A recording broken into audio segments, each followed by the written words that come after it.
श्री शिवाय नमस्तुभ्यम। हर हर महादेव। प्रिय भक्तों, आप सभी का दिन शुभ और मंगलमय हो। आज हम शिव पुराण कथा के 5वें दिवस में प्रवेश कर रहे हैं। प्रतिदिन की यह दिव्य कथा हमें भगवान शिव के अद्भुत स्वरूप से और भी निकट ले जा रही है। कभी वे करुणामय पिता के रूप में हमारा मार्गदर्शन करते हैं, कभी संहारकर्ता बनकर अधर्म का अंत करते हैं और कभी त्याग, तपस्या तथा वैराग्य की सर्वोच्च मूर्ति के रूप में हमें जीवन का सच्चा मार्ग दिखाते हैं। अब आइए आरंभ करते हैं शिव पुराण के 5वें अध्याय की पावन कथा। ब्रह्मा जी देवर्षि नारद से कहते हैं, हे नारद, इसके बाद मैंने शब्द आदि सूक्ष्म तन्मात्राओं का परस्पर समन्वय करके उनसे स्थूल पंच महाभूतों आकाश, वायु, अग्नि, जल और पृथ्वी की रचना की। फिर इन्हीं से पर्वतों, समुद्रों, वृक्षों तथा समस्त स्थावर और जंगम जगत का विस्तार किया। मैंने कला से लेकर युगों तक समय के विभिन्न विभागों की भी रचना की और उत्पत्ति तथा विनाश को प्राप्त होने वाले असंख्य पदार्थों का निर्माण किया। किंतु हे मुनि श्रेष्ठ, इतना विशाल सृजन करने के बाद भी मेरे हृदय को संतोष प्राप्त नहीं हुआ। तब मैंने भगवान शिव का गहन ध्यान किया। उनकी कृपा से मैंने साधना में लीन रहने वाले महान ऋषियों की सृष्टि की। अपने दोनों नेत्रों से महर्षि मरीचि को, हृदय से महर्षि भृगु को, मस्तक से अंगिरा को, व्यान वायु से पुलह को, उदान वायु से पुलस्त को, समान वायु से वशिष्ठ को, अपान वायु से क्रतु को, दोनों कानों से महर्षि अत्रि को, प्राणों से दक्ष प्रजापति को, अपनी गोद से आपको अर्थात देवर्षि नारद को, अपनी छाया से कर्दम मुनि को तथा अपने संकल्प से समस्त साधनों के आधार धर्म की उत्पत्ति की। ब्रह्मा जी आगे कहने लगे, हे पुत्र, संकल्प से उत्पन्न धर्म ने मेरी आज्ञा का पालन करते हुए मानव रूप धारण किया और साधकों को धर्म तथा साधना के मार्ग पर प्रेरित करने लगे। इसके बाद मैंने अपने विभिन्न अंगों से देवताओं, असुरों तथा अनेक प्रकार के प्राणियों की सृष्टि की और उन्हें उनके कर्मों के अनुसार भिन्न भिन्न शरीर प्रदान किए। फिर अंतर्यामी भगवान शंकर की प्रेरणा से मैंने अपने शरीर को 2 भागों में विभाजित किया। एक भाग पुरुष रूप में और दूसरा स्त्री रूप में प्रकट हुआ। उस दिव्य स्त्री के गर्भ से एक श्रेष्ठ युगल उत्पन्न हुआ। उनमें पुरुष स्वयंभू मनु कहलाए और स्त्री सतरूपा के नाम से प्रसिद्ध हुई। दोनों ही महान तपस्वी और धर्म परायण थे। समय आने पर स्वयंभू मनु ने वैदिक विधि से सतरूपा का पाणी ग्रहण किया और उनसे मैथुनी सृष्टि का विस्तार हुआ। उनके 2 पुत्र हुए, प्रियव्रत और उत्तानपाद तथा 3 कन्याएं, आकुति, देवहूति और प्रसूति। मनु ने आकुति का विवाह प्रजापति रुचि के साथ, देवहूति का विवाह कर्दम मुनि के साथ और प्रसूति का विवाह प्रजापति दक्ष के साथ किया। इन्हीं वंशों से आगे चलकर समस्त चराचर जगत का विस्तार हुआ। आकुति और रुचि से यज्ञ तथा दक्षिणा का जन्म हुआ। यज्ञ और दक्षिणा से 12 तेजस्वी पुत्र उत्पन्न हुए। कर्दम और देवहूति से अनेक पुण्यशालिनी कन्याएं उत्पन्न हुई। वहीं दक्ष और प्रसूति से 24 कन्याओं का जन्म हुआ। इनमें से श्रद्धा, लक्ष्मी, धृति, तुष्टि, पुष्टि, मेधा, क्रिया, बुद्धि, लज्जा, वसु, शांति, सिद्धि और कीर्ति, इन 13 कन्याओं का विवाह धर्म के साथ हुआ। शेष कन्याओं ख्याति, सती, संभूति, स्मृति, प्रीति, क्षमा, सन्नति, अनुसुईया, ऊर्जा, स्वाहा और स्वधा का विवाह क्रमशः भृगु, भगवान शिव, मरीचि, अंगिरा, पुलस्त, क्रतु, अत्रि, वशिष्ठ, अग्निदेव और पितरों के साथ संपन्न हुआ। इन सभी महर्षियों और देवों की संतानों से तीनों लोक असंख्य प्राणियों से भर गए। भगवान शंकर की आज्ञा से प्रत्येक जीव अपने पूर्व कर्मों के अनुसार जन्म लेकर सृष्टि का विस्तार करता रहा। ब्रह्मा जी आगे कहते हैं, हे नारद, कल्पों के भेद से दक्ष की 60 कन्याओं का भी वर्णन मिलता है। उनमें से 10 का विवाह धर्म से, 27 का चंद्रमा से और 13 का महर्षि कश्यप से हुआ। शेष कन्याओं का विवाह अरिष्ट, नेमि, भृगु, अंगिरा और कृशाश्वत जैसे महान ऋषियों के साथ हुआ। महर्षि कश्यप की पत्नियों से देवता, दैत्य, ऋषि, नाग, पक्षी, पशु, वृक्ष, पर्वत, तृण, लताएं और असंख्य स्थावर जंगम प्राणियों की उत्पत्ति हुई। वास्तव में इस सृष्टि में ऐसा कोई भी प्राणी नहीं है जो किसी न किसी रूप में कश्यप की संतानों से संबंधित न हो। पाताल से लेकर सत्यलोक तक संपूर्ण ब्रह्मांड उनकी संतानों से सदा परिपूर्ण रहता है। ब्रह्मा जी बोले, इस प्रकार भगवान शंकर की आज्ञा से मैंने संपूर्ण सृष्टि की रचना की। फिर उन्होंने सती के दिव्य चरित्र का वर्णन करते हुए कहा, पूर्व काल में स्वयं भगवान शंभु ने लोक कल्याण के लिए जिन दिव्य शक्ति को प्रकट किया था और जिनका रक्षा रुद्र देव ने अपने त्रिशूल के अग्रभाग पर की थी, वही आदि शक्ति दक्ष के घर सती के रूप में अवतरित हुई। उन्होंने भगवान शिव से विवाह किया, किंतु जब दक्ष के यज्ञ में अपने आराध्य पति का अपमान देखा तो योगाग्नि द्वारा अपने शरीर का त्याग कर दिया और अपने दिव्य स्वरूप में स्थित हो गईं। बाद में देवताओं की प्रार्थना पर वही आदि शक्ति हिमालय के घर पार्वती के रूप में प्रकट हुई। कठोर तपस्या करके उन्होंने पुनः भगवान शिव को पति रूप में प्राप्त किया। हे नारद, जगत में वे अनेक नामों से पूजित हैं। कालिका, चंडिका, भद्रा, चामुंडा, विजया, जया, जयंती, भद्रकाली, दुर्गा, भगवती, कामाख्या, कामदा, अम्बा, मृडानी और सर्वमंगला। उनके ये सभी नाम उनके दिव्य गुणों और लीलाओं के अनुसार प्रसिद्ध हुए तथा भक्तों को भोग और मोक्ष दोनों प्रदान करते हैं। ब्रह्मा जी ने कहा, हे मुनि श्रेष्ठ, मैंने तुम्हें सृष्टि के इस दिव्य रहस्य का वर्णन किया। यह समस्त ब्रह्मांड भगवान शिव की आज्ञा से ही मेरे द्वारा रचा गया।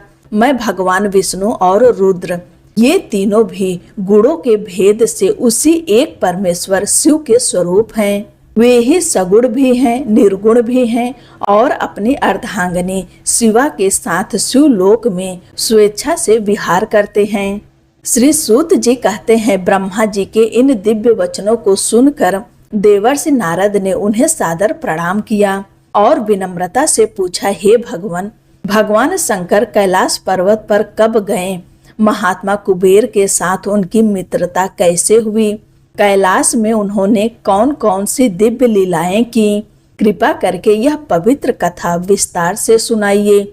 इसे सुनने के लिए मेरा मन अत्यंत उत्सुक है।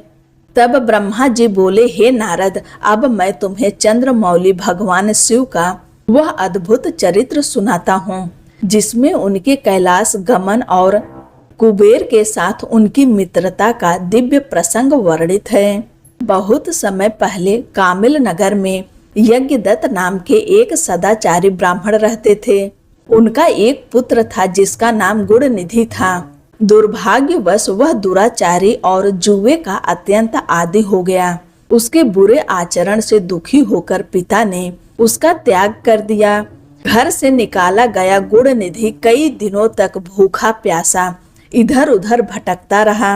एक दिन गुणनिधि के मन में शिवलिंग पर चढ़ाए गए नैवेद्य को चुराने का विचार आया।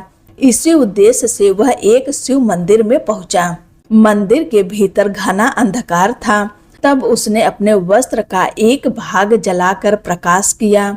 उसे यह ज्ञात भी नहीं था कि अनजाने में उसके हाथों से भगवान शिव के लिए दीपदान का पुण्य हो रहा है।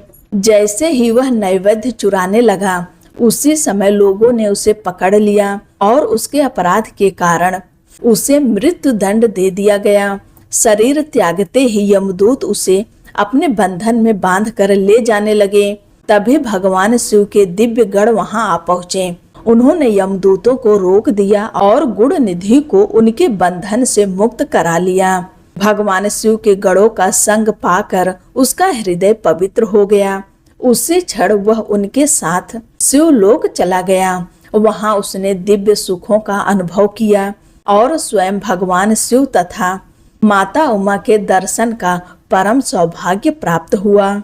समय बीतने पर उसने पुनर्जन्म लिया। इस बार वह कलिंग देश के राजा अरिंदम के पुत्र के रूप में जन्मा और उसका नाम दम रखा गया।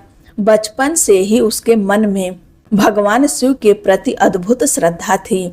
वह अपने साथियों के साथ नित्य शिव भजन करता और जैसे जैसे बड़ा होता गया उसकी भक्ति भी बढ़ती गई।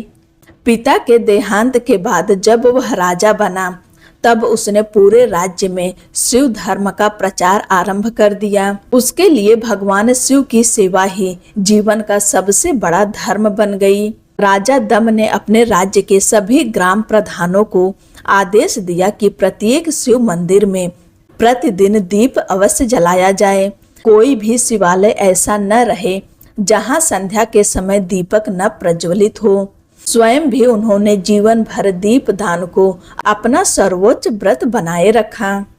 इस महान पुण्य के प्रभाव से उन्होंने अपार धर्म संपत्ति अर्जित की। समय आने पर जब उनका शरीर छूटा तब दीपदान के पुण्य से अगले जन्म में वे रत्नों से प्रकाशित अलकापुरी के स्वामी बने। ब्रह्मा जी बोले, हे मुनि श्रेष्ठ, देखो भगवान शिव की कृपा कितनी अद्भुत है। जिसने चोरी करने के उद्देश्य से अपने वस्त्र को दीपक की बत्ती बनाया था, उसी छोटे से सत्कर्म ने उसका जीवन ही बदल दिया। पहले वह कलिंग का धर्मात्मा राजा बना और फिर आगे चल के दिग्पालों में श्रेष्ठ स्थान प्राप्त किया। इसलिए मनुष्य को कभी भी भगवान शिव की पूजा, आराधना या दीप दान को तुच्छ नहीं समझना चाहिए। उनके लिए किया गया छोटा सा भी शुभ कर्म समय आने पर अकल्पनीय फल प्रदान करता है। ब्रह्मा जी आगे कहने लगे, हे नारद, अब सुनो कि वही महान आत्मा भगवान शिव के परम मित्र कुबेर कैसे बने। पूर्व काल में मेरे मानस पुत्र महर्षि पुलस्त से विश्रवा का जन्म हुआ और विश्रवा से कुबेर उत्पन्न हुए। उन्होंने कठोर तपस्या करके त्रिनेत्रधारी भगवान शिव को प्रसन्न किया और विश्वकर्मा द्वारा निर्मित दिव्य अलकापुरी का राज्य प्राप्त किया।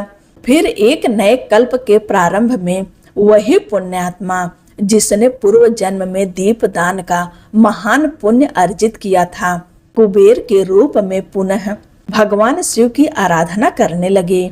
शिव भक्ति की महिमा को भली भांति समझकर वह काशी नगरी पहुंचा। वहां उसने शिवलिंग की स्थापना की और संपूर्ण मन, प्राण तथा चित्त को भगवान शिव के ध्यान में अर्पित कर दिया। उसकी तपस्या इतनी कठोर थी कि धीरे धीरे शरीर में केवल अस्थियां और त्वचा ही शेष रह गई। लगभग 10,000 वर्षों तक वह अचल होकर शिव ध्यान में लीन रहा। अंततः उसकी भक्ति से प्रसन्न होकर भगवान विश्वनाथ माता पार्वती के साथ उसके सामने प्रकट हुए। उस समय भी कुबेर का मन शिवलिंग में इतना एकाग्र था कि उन्हें बाहरी जगत का कोई भान ही नहीं था। भगवान शिव ने स्नेह पूर्वक कहा, हे अलकापति, मैं तुम्हारी तपस्या से अत्यंत प्रसन्न हूँ, मांगो जो भी वर चाहो। भगवान की वाणी सुनकर कुबेर ने धीरे धीरे नेत्र खोले। सामने स्वयं चंद्रशेखर भगवान शिव विराजमान थे।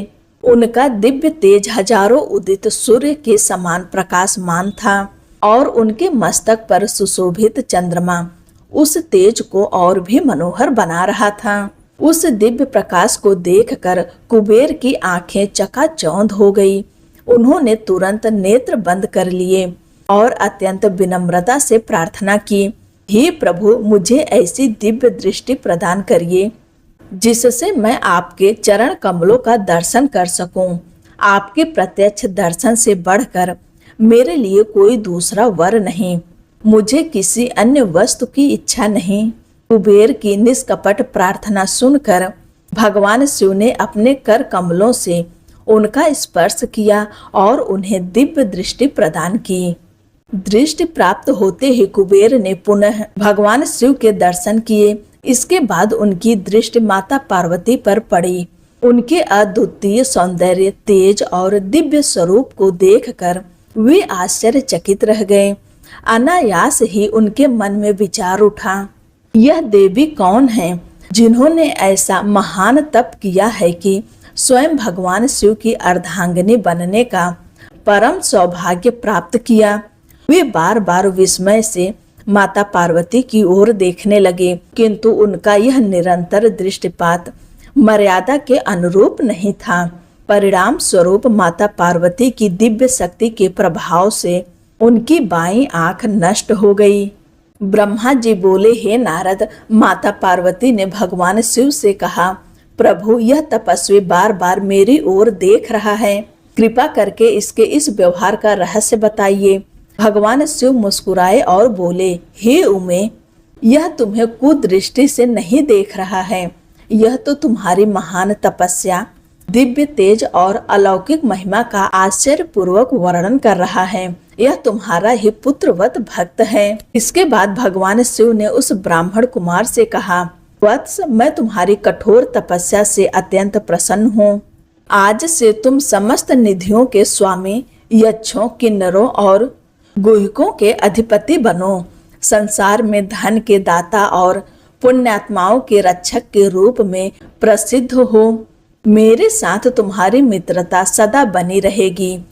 तुम्हारे प्रेम के कारण मैं अलकापुरी के समीप ही निवास करूंगा। अब आओ, माता उमा के चरणों में प्रणाम करो, क्योंकि यही तुम्हारी माता हैं। भगवान शिव के वचन सुनकर वह तपस्वी अत्यंत भाव विभोर हो गया और श्रद्धा पूर्वक माता पार्वती के चरणों में साष्टांग दंडवत प्रणाम किया। तब जगदम्बा पार्वती ने स्नेह पूर्वक कहा, वत्स, भगवान शिव में तुम्हारी भक्ति सदैव अटल बनी रहे। तुम्हारी बाईं आंख नष्ट हो चुकी है, इसलिए तुम एक पिंगल नेत्र वाले होकर विख्यात हो। महादेव ने तुम्हें जो भी वरदान दिए हैं वे सभी पूर्ण रूप से तुम्हें प्राप्त हो, और मेरे रूप के प्रति जो विस्मय और ईर्ष्या तुम्हारे मन में उत्पन्न हुई थी, उसी कारण संसार में तुम कुबेर नाम से प्रसिद्ध होंगे। इस प्रकार भगवान शिव और माता पार्वती ने कुबेर को आशीर्वाद देकर अलकापुरी का अधिपति बनाया और फिर अपने दिव्य धाम विश्वेश्वर लौट गए। ब्रह्मा जी आगे कहते हैं कि हे नारद, इस प्रकार कुबेर ने भगवान शिव की अनन्य मित्रता प्राप्त की। तभी से अलकापुरी के समीप स्थित कैलाश पर्वत भगवान शिव का दिव्य निवास बन गया। अब सुनो भगवान शिव के कैलाश आगमन का वह अद्भुत प्रसंग। कुबेर को वरदान देकर जब भगवान शिव अपने धाम लौटे, तब उन्होंने मन में विचार किया, रुद्र मेरा ही पूर्ण स्वरूप है। अब मैं उसी रुद्र रूप में कैलाश पर्वत पर निवास करूंगा। कुबेर का मित्र बनकर वहीं तप और लीला करूंगा। ऐसा संकल्प करते ही भगवान शिव ने अपना डमरू बजाया। डमरू की दिव्य ध्वनि तीनों लोकों में गूंज उठी। वह केवल एक नाद नहीं था, बल्कि समस्त देवताओं, ऋषियों और सिद्धों के लिए दिव्य आवाहन था। उस अलौकिक ध्वनि को सुनते ही ब्रह्मा जी, भगवान विष्णु, समस्त देवगण, ऋषि, सिद्ध, गंधर्व, यक्ष, असुर तथा भगवान शिव के अनगिनत गण वहां उपस्थित हो गए। चारों ओर अद्भुत तेज फैल गया। शिवगण हजारों भुजाओं से युक्त थे। उनके मस्तक पर जटाओं का मुकुट सुशोभित था। वे त्रिनेत्रधारी, नीलकंठ, चंद्रशेखर स्वरूप, हार, कुंडल, केयूर और मुकुटों से अलंकृत थे। उनका तेज करोड़ों सूर्यों के समान प्रकाशित हो रहा था और अणिमा आदि 8 सिद्धियां उनकी सेवा में उपस्थित थी। तब भगवान शिव ने विश्वकर्मा को आदेश दिया कि कैलाश पर्वत पर अपने तथा समस्त गणों और भक्तों के लिए दिव्य निवासों का निर्माण करे। भगवान की आज्ञा मिलते ही विश्वकर्मा ने अत्यंत अल्प समय में कैलाश पर्वत पर अद्भुत महलों, भवनों और दिव्य आवासों का निर्माण कर दिया। इसके बाद भगवान विष्णु के आग्रह पर भगवान शिव माता पार्वती सहित कैलाश पर्वत पर पधारे।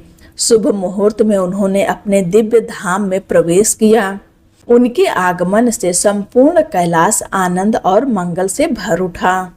भगवान विष्णु, ब्रह्मा जी, समस्त देवताओं, ऋषियों और सिद्धों ने अत्यंत श्रद्धा से भगवान शिव का अभिषेक किया। सभी अपने अपने हाथों में भेंट लेकर उपस्थित हुए, उनका पूजन किया, आरती उतारी और बार बार उनकी स्तुति करने लगे। उसी समय आकाश से पुष्पों की वर्षा होने लगी। चारों दिशाओं में हर हर महादेव और जय शिव शंकर के जय घोष गूंज उठे। संपूर्ण वातावरण दिव्य आनंद और मंगलमय से भर गया। सिंहासन पर विराजमान भगवान शिव सबकी भक्ति और सेवा को प्रसन्नता पूर्वक स्वीकार कर रहे थे।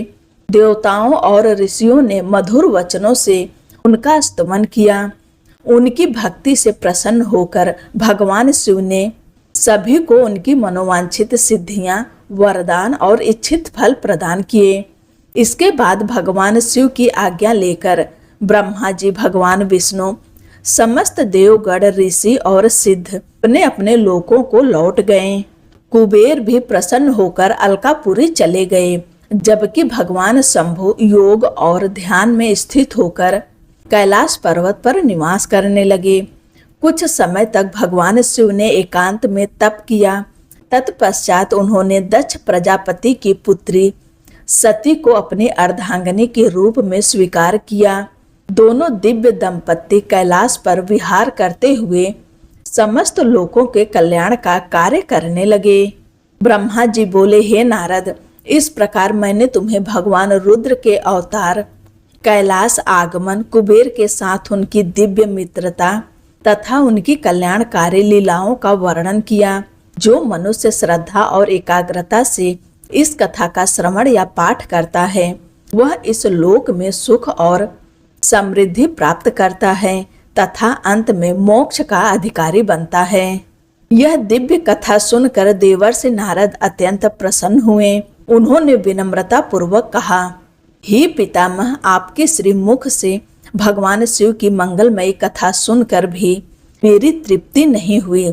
अब कृपा करके मुझे भगवान शिव और माता सती के दिव्य चरित्र का विस्तार से वर्णन कीजिए। माता सती दक्ष के घर किस प्रकार अवतरित हुई? भगवान शिव ने विवाह का संकल्प कैसे किया? दक्ष के यज्ञ में ऐसा क्या हुआ कि माता पार्वती ने अपने शरीर का त्याग कर दिया और फिर वे हिमालय के घर पार्वती के रूप में कैसे प्रकट हुई? उन्होंने कैसी कठोर तपस्या की और अंततः भगवान शिव से उनका पुनः विवाह कैसे हुआ? ब्रह्मा जी बोले, हे नारद, भगवान शिव के अर्धांग में माता शक्ति ने किस प्रकार स्थान प्राप्त किया, यह अत्यंत पवित्र, दिव्य और गोपनीय रहस्य है। इसे श्रद्धा पूर्वक सुनो। सृष्टि के आदि काल में भगवान सदाशिव निर्गुण, निराकार, निर्विकल्प, चिन्मय और समस्त गुणों से परे अपने परम स्वरूप में स्थित थे। फिर लोक कल्याण के लिए उन्होंने स्वयं ही सगुण और शक्तिमान स्वरूप धारण किया। उसी दिव्य स्वरूप में भगवती उमा उनके साथ विराजमान हुई। हे मुनि श्रेष्ठ, भगवान सदाशिव के बाएं अंग से भगवान विष्णु, दाएं अंग से ब्रह्मा और उनके हृदय से रुद्र प्रकट हुए। मुझे सृष्टि की रचना का कार्य मिला। भगवान विष्णु जगत के पालन कर्ता बने और रुद्र ने संहार का दायित्व संभाला। इस प्रकार एक ही सदाशिव तीन दिव्य रूपों में समस्त सृष्टि का संचालन करने लगे। उनकी आज्ञा और आराधना से मैंने देवताओं, असुरों, मनुष्यों तथा समस्त प्राणियों की रचना की। दक्ष सहित अनेक प्रजापतियों और महान ऋषियों को उत्पन्न करके मेरे मन में गर्व उत्पन्न हो गया और मैं स्वयं को सबसे श्रेष्ठ समझने लगा। इसी समय मेरे हृदय से एक अत्यंत सुंदर कन्या प्रकट हुई। उसका नाम था संध्या। वह सायंकाल की साक्षात मूर्ति थी। उसका सौंदर्य इतना अलौकिक था कि बड़े बड़े ऋषियों का मन भी उसकी ओर आकर्षित हो जाता था। वह निरंतर भगवान का जप और ध्यान करती रहती थी। इसके बाद मेरे मन में एक अत्यंत मनोहर युवक प्रकट हुआ। उसका रूप अनुपम था। उसकी आंखें खिले हुए कमल के समान थी। अंगों से दिव्य सुगंध फैल रही थी और उसका तेज सबको आश्चर्यचकित कर रहा था। उस युवक ने विनम्रता पूर्वक मुझे प्रणाम करके कहा, हे पितामह, मुझे बताइए कि मेरा कर्तव्य क्या है, मैं किस कार्य के लिए उत्पन्न हुआ हूँ। तब मैंने उससे कहा, वत्स, तुम अपने पुष्प बाणों से समस्त स्त्री पुरुषों के हृदय में प्रेम का संचार करोगे। अदृश्य रूप से सबके मन में प्रवेश करके सृष्टि के सनातन क्रम को आगे बढ़ाओगे। तुम्हारे 5 पुष्प बाण देवता, दानव और मनुष्य किसी पर भी अपना प्रभाव डालने में कभी असफल नहीं होंगे। इतना कहकर मैं कुछ क्षण मौन हो गया और अपने मानस पुत्रों की ओर देखने लगा। मेरे संकेत को समझकर महर्षि मरीचि और अन्य ऋषियों ने उस दिव्य युवक के अनेक नाम रखे। उन्होंने कहा, तुम जन्म लेते ही हमारे मन को मथने लगे हो, इसलिए तुम्हारा नाम मनमथ होगा। तुम मन से उत्पन्न हो, इसलिए मनोभव कहलाओगे। समस्त प्राणियों में कामना उत्पन्न करते हो, इसलिए तुम्हारा नाम काम होगा। सबको मोहित कर देते हो, इसलिए मदन भी कहलाओगे। अपने सौंदर्य और तेज के कारण तुम कंदर्प तथा दर्पक नाम से भी प्रसिद्ध होगे। इसके बाद प्रजापति दक्ष ने कहा, हे कामदेव, मेरी एक अत्यंत सुंदर और गुणवती कन्या है, वह तुम्हारी योग्य पत्नी है। तब दक्ष ने अपने शरीर से उत्पन्न उस दिव्य कन्या का नाम रति रखा और वैदिक विधि से उसका विवाह कामदेव के साथ संपन्न हुआ। रति और कामदेव का विवाह अत्यंत मंगलमय वातावरण में हुआ। देवताओं और ऋषियों ने उन्हें आशीर्वाद दिया। प्रजापति दक्ष अपनी पुत्री का विवाह देखकर अत्यंत प्रसन्न हुए। कामदेव भी रति जैसे सुंदर और सद्गुणी पत्नी पाकर आनंद से भर उठे।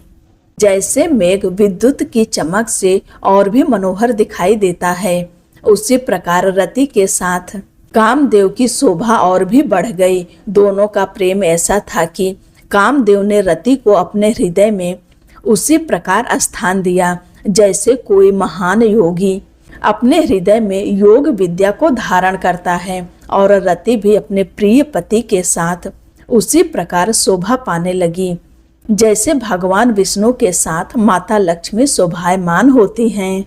सूत जी कहते हैं, ब्रह्मा जी की यह अद्भुत कथा सुनकर देवर्षि नारद भगवान शिव का स्मरण करते हुए विनम्रता से कहा, हे पितामह, आपने भगवान शिव की यह अद्भुत लीला सुनाकर मेरा हृदय आनंद से भर दिया। अब मेरी एक और जिज्ञासा है। विवाह के बाद जब कामदेव और रति अपने धाम लौट गए, दक्ष अपने घर चले गए और आप भी अपने लोक को पधार गए, तब आपकी मानस पुत्री संध्या का क्या हुआ? उन्होंने किस प्रकार तपस्या की? उनका विवाह किसके साथ हुआ? कृपया उनका पवित्र चरित्र भी विस्तार से सुनाइए। तब ब्रह्मा जी बोले, हे नारद, अब मैं तुम्हें संध्या का वह पवित्र चरित्र सुनाता हूँ जिसे सुनकर मनुष्य पवित्रता, संयम और पतिव्रत धर्म की महिमा को समझ सकता है। हे नारद, कठोर व्रत और तपस्या के प्रभाव से वही दिव्य संध्या आगे चलकर महर्षि मेधातिथि की पुत्री अरुधंती के रूप में प्रसिद्ध हुई। ब्रह्मा, विष्णु और महेश्वर की आज्ञा से उन्होंने महान तपस्वी महर्षि वशिष्ठ को अपने पति के रूप में स्वीकार किया और समस्त संसार में आदर्श पतिव्रता के रूप में पूजित हुई। यह सुनकर देवर्षि नारद ने पूछा, हे पितामह, संध्या ने तपस्या क्यों की? उन्होंने कहाँ और किस प्रकार तप किया? अपने पूर्व शरीर का त्याग कर वे मेधातिथि की पुत्री कैसे बनी और महर्षि वशिष्ठ को उन्होंने किस प्रकार पति रूप में प्राप्त किया? कृपा करके इस अद्भुत चरित्र का विस्तार से वर्णन कीजिए। ब्रह्मा जी बोले, हे मुनि श्रेष्ठ, एक समय संध्या के मन में क्षण भर के लिए सकाम भाव उत्पन्न हो गया। उस एक विचार से ही उनका हृदय अत्यंत व्याकुल हो उठा। तब उन्होंने निश्चय किया कि वैदिक मर्यादा के अनुसार इस शरीर को अग्नि में समर्पित कर दूंगी और कठोर तपस्या करके संसार के लिए एक नई मर्यादा स्थापित करूंगी। उन्होंने संकल्प किया, आज से पृथ्वी पर कोई भी जीव जन्म लेते ही काम भाव से ग्रस्त न हो। बाल्यावस्था पवित्र बनी रहे और केवल उचित आयु आने पर ही काम का प्रभाव प्रकट हो। इस मर्यादा की स्थापना करके मैं अपने इस शरीर का त्याग कर दूंगी। ऐसा दृढ़ निश्चय करके संध्या चंद्रभागा पर्वत पर पहुंची, जहां से पवित्र चंद्रभागा नदी का उद्गम होता है। उन्होंने वहीं तपस्या करने का संकल्प लिया। उधर जब मुझे यह ज्ञात हुआ कि संध्या तपस्या के लिए चंद्रभागा पर्वत चली गईं, तब मैंने अपने ज्ञानवान और तपस्वी पुत्र महर्षि वशिष्ठ को बुलाकर कहा, वत्स, संध्या तपस्या तो करना चाहती है, लेकिन उसे तप की विधि और नियमों का ज्ञान नहीं है। तुम वहां जाओ और उसे उचित मार्ग दिखाओ ताकि वह अपने संकल्प को सफल बना सके। पिताजी की आज्ञा पाकर महर्षि वशिष्ठ एक तेजस्वी ब्रह्मचारी का रूप धारण करके चंद्रभागा पर्वत पर पहुंचे। वहां एक अत्यंत सुंदर सरोवर था जिसका नाम बृहलोहित था। उसका निर्मल जल और खिले हुए कमल उसे मानो मान सरोवर के समान दिव्य बना रहे थे। उसी सरोवर के तट पर संध्या शांत भाव से तप के लिए बैठी थी। महर्षि वशिष्ठ ने उस पवित्र सरोवर और वहां से बहती चंद्रभागा नदी का दर्शन किया।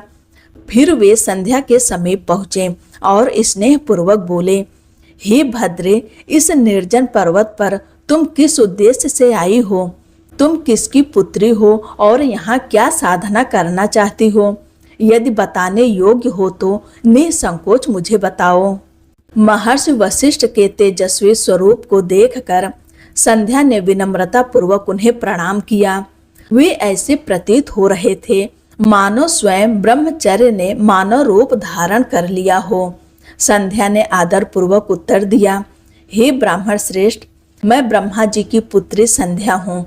मैं तपस्या करने के उद्देश्य से इस निर्जन पर्वत पर आई हूँ। यदि आपको उचित लगे तो कृपया मुझे तपस्या की विधि और उसके नियम बताइए। संध्या की विनम्र प्रार्थना सुनकर ब्रह्मवेत्ताओं में श्रेष्ठ महर्षि वशिष्ठ समझ गए कि वह अपने संकल्प में अटल है, इसलिए उन्होंने कोई और प्रश्न नहीं किया। मन ही मन भगवान शिव का स्मरण करके वे संध्या से बोले, हे सुभानने, समस्त तेजों के भी परम तेज, महान तप के स्वरूप, धर्म, अर्थ, काम और मोक्ष के आदि कारण, त्रिलोकी के स्वामी भगवान शंभु का अपने हृदय में ध्यान करो। उन्हीं की आराधना से तुम्हारे सभी मनोरथ पूर्ण होंगे। फिर महर्षि वशिष्ठ ने उन्हें दिव्य मंत्र प्रदान किए। ओम नमः शंकराय। उन्होंने कहा, इस मंत्र का निरंतर जप करते हुए मौन व्रत धारण करो। मौन रहकर ही स्नान करना, मौन रहकर ही भगवान शिव की पूजा करना, प्रत्येक छठे समय केवल जल ग्रहण करना और उसके अगले छठे समय पूर्ण उपवास रखना। इसी प्रकार तपस्या की समाप्ति तक जलाहार और उपवास का यह क्रम चलता रहे। हे देवी, यह मौन तपस्या ब्रह्मचर्य का फल देने वाली, मन को पवित्र करने वाली और सभी शुभ इच्छाओं को पूर्ण करने वाली है। यदि तुम पूर्ण श्रद्धा से भगवान शिव का चिंतन करोगी तो वे अवश्य प्रसन्न होकर तुम्हें मनोवांछित फल प्रदान करेंगे। इतना उपदेश देकर महर्षि वशिष्ठ वहां से अंतर्ध्यान हो गए। ब्रह्मा जी बोले, हे नारद, महर्षि वशिष्ठ के जाने के बाद संध्या ने उनके बताए हुए नियमों को पूरी श्रद्धा से स्वीकार किया। वे निरंतर ओम नमः शंकराय मंत्र का जप करती रहीं। समय बीतता गया लेकिन उनका संकल्प कभी डगमगाया नहीं। इस प्रकार उनकी कठोर तपस्या करते करते 4 युग बीत गए। अंततः उनकी अटूट भक्ति और तप से प्रसन्न होकर भगवान शिव प्रकट हुए। उन्होंने बाहर, भीतर और आकाश सब ओर अपने दिव्य स्वरूप का दर्शन कराया। जिस रूप का संध्या निरंतर ध्यान करती थी, उसी दिव्य स्वरूप में भगवान शंकर उनके सामने प्रकट हुए।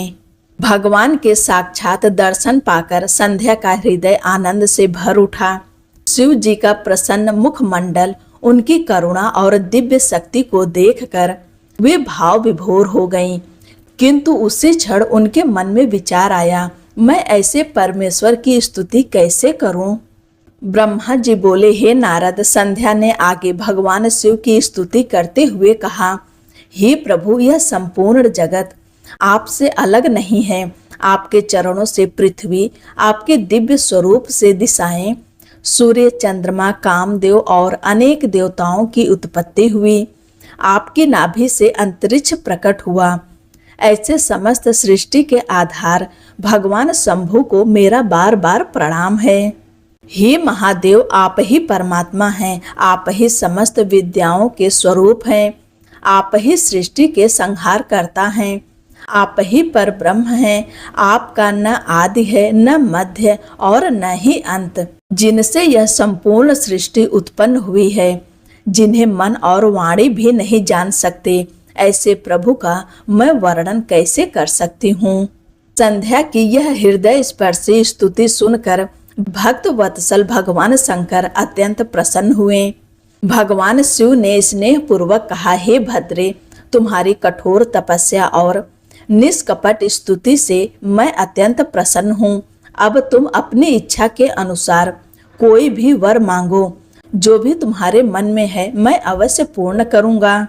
भगवान शिव के यह वचन सुनकर संध्या ने बार बार उन्हें प्रणाम किया और विनम्रता से बोली, हे महेश्वर, यदि आप वास्तव में मुझ पर प्रसन्न हैं तो मेरा पहला वर यही है कि कोई भी प्राणी जन्म लेते ही काम भाव से युक्त न हो। मेरी दृष्टि कभी किसी पर सकाम भाव से न पड़े। मेरे पति सदैव मेरे हितैषी और धर्मपरायण हो, और यदि मेरे पति के अतिरिक्त कोई भी पुरुष मुझे काम भाव से देखे तो उसका पुरुषत्व उसी क्षण नष्ट हो जाए। संध्या की यह पवित्र प्रार्थना सुनकर भगवान शिव अत्यंत प्रसन्न हुए और बोले, हे देवी, तुम्हारे सभी वरदान स्वीकार है। प्राणियों के जीवन की 4 अवस्थाएं होंगी, शैशव, कुमारावस्था, यौवन और वृद्धावस्था। काम भाव का प्रभाव मुख्यतः यौवन में ही उत्पन्न होगा। कहीं कहीं कुमारावस्था के अंतिम भाग में इसका आरंभ होगा, परंतु जन्म लेते ही कोई भी जीव कामासक्त नहीं होगा। तुम्हारी तपस्या से यह मर्यादा आज से सदा के लिए स्थापित होती है। तुम संसार की महानतम पतिव्रताओं में प्रतिष्ठित होगी। तुम्हारे पति के अतिरिक्त जो भी पुरुष तुम्हें काम भाव से देखेगा वह तत्काल अपने तेज और सामर्थ्य से वंचित हो जाएगा। तुम्हें एक ऐसे महर्षि पति के रूप में प्राप्त होंगे जो महान तपस्वी, दिव्य तेज से युक्त और अत्यंत पुण्यात्मा होंगे। वे 7 कल्पों तक तुम्हारे साथ रहेंगे। इसके बाद भगवान शिव ने उनके पूर्व संकल्प की याद दिलाते हुए कहा, हे भद्रे, तुमने पहले ही यह प्रतिज्ञा की थी कि इस शरीर का त्याग अग्नि में करोगी। अब उस प्रतिज्ञा को पूर्ण करने का समय आ गया है। मेरी कृपा से उसी यज्ञाग्नि से तुम महर्षि मेधातिथि की पुत्री के रूप में पुनः प्रकट होगी। जिस पति को तुम अपने हृदय में प्राप्त करना चाहती हो उसका स्मरण करते हुए इस शरीर का त्याग करना। भगवान शिव ने अंत में संध्या से कहा, अब तुम महर्षि मेधातिथि के यज्ञ में प्रज्वलित अग्नि में अपने इस शरीर का समर्पण कर दो। इससे तुम्हारी प्रतिज्ञा भी पूर्ण होगी और तुम पूर्णतः पवित्र हो जाओगी। इतना कहकर देवाधिदेव भगवान शंकर अंतर्ध्यान हो गए। भगवान शिव की आज्ञा पाकर संध्या तुरंत उस स्थान पर पहुंची जहां महर्षि मेधातिथि 12 वर्षों तक चलने वाले महायज्ञ का अनुष्ठान कर रहे थे। भगवान शिव की कृपा से वहां उपस्थित किसी भी ऋषि या मुनि की दृष्टि उन पर नहीं पड़ी। अग्नि में प्रवेश करने से पहले संध्या ने उस तेजस्वी ब्रह्मचारी का स्मरण किया जिसने उन्हें तपस्या का मार्ग बताया था। वे कोई और नहीं, स्वयं महर्षि वशिष्ठ थे, जिन्होंने ब्रह्मा जी की आज्ञा से ब्रह्मचारी का रूप धारण करके उन्हें तप का उपदेश दिया था। अपने मन में महर्षि वशिष्ठ को ही भावी पति के रूप में स्मरण करते हुए संध्या ने प्रसन्न मन से यज्ञ की प्रज्वलित अग्नि में प्रवेश कर लिया। क्षण भर में उनका नश्वर शरीर अग्नि में विलीन हो गया। भगवान शिव की आज्ञा से अग्निदेव ने उनके स्वर्ण के समान तेजस्वी शरीर को पूर्णतः पवित्र करके सूर्य लोक में पहुंचा दिया। तब सूर्य देव ने देवताओं और पितरों के कल्याण के लिए उस दिव्य तेज को 2 भागों में विभाजित किया। पहला भाग प्रातः संध्या बना, जो सूर्योदय से पूर्व प्रकट होकर देवताओं को प्रसन्न करती है, और दूसरा भाग सायं संध्या बना, जो सूर्यास्त के समय प्रकट होकर पितरों को तृप्ति प्रदान करती हैं। इसी प्रकार संध्या का दिव्य स्वरूप सदा सदा के लिए जगत की पवित्र संध्याओं के रूप में प्रतिष्ठित हो गया। कुछ समय पश्चात जब महर्षि मेधातिथि का यज्ञ पूर्ण होने लगा, तभी यज्ञाग्नि से तपे हुए स्वर्ण के समान तेजस्वी एक दिव्य कन्या प्रकट हुई। महर्षि मेधातिथि ने बड़े आनंद के साथ उस कन्या को अपनी गोद में उठा लिया। शिष्यों से घिरे हुए महर्षि का हृदय अपार प्रसन्नता से भर गया। उन्होंने उस बालिका का नाम अरुधंती रखा। यज्ञ की पूर्णाहुति के बाद महर्षि मेधातिथि अपने आश्रम लौट आए और बड़े स्नेह से अरुधंती का पालन पोषण करने लगे। चंद्रभागा नदी के पावन तट पर स्थित उस आश्रम में अरुधंती धीरे धीरे बड़ी होने लगी। समय आने पर जब वे विवाह योग्य हुईं, तब ब्रह्मा, विष्णु और महेश तीनों देवों की उपस्थिति में उनका विवाह महर्षि वशिष्ठ के साथ संपन्न हुआ। उस दिव्य विवाह के अवसर पर ब्रह्मा, विष्णु और महेश के कर कमलों से गिरे पवित्र जल से शिप्रा सहित 7 पुण्य नदियों का प्राकट्य हुआ। महासाध्वी अरुधंती महर्षि वशिष्ठ की अर्धांगिनी बनकर समस्त पतिव्रताओं में सर्वोच्च स्थान पर प्रतिष्ठित हुई। उनके गर्भ से शक्ति आदि अनेक तेजस्वी और महान पुत्रों का जन्म हुआ। ब्रह्मा जी बोले, हे नारद, इस प्रकार मैंने तुम्हें संध्या और उनके पुनर्जन्म अरुधंती का यह परम पवित्र चरित्र सुनाया। जो श्रद्धा पूर्वक इस कथा का श्रवण या पाठ करता है, उसकी मनोकामनाएं पूर्ण होती है और उसके जीवन में धर्म, संयम और शिव भक्ति की वृद्धि होती है। यह दिव्य कथा सुनकर देवर्षि नारद का हृदय आनंद से भर गया। आज का अध्याय यहीं पर समाप्त होता है। अब मिलेंगे अगले अध्याय में। प्रिय श्रोताओं, कमेंट में ओम नमः शिवाय अवश्य लिखिएगा। चैनल को सब्सक्राइब नहीं किए हैं तो सब्सक्राइब कर लीजिए। अब मिलते हैं अगली कथा में। तब तक के लिए जय श्री कृष्णा, राधे राधे।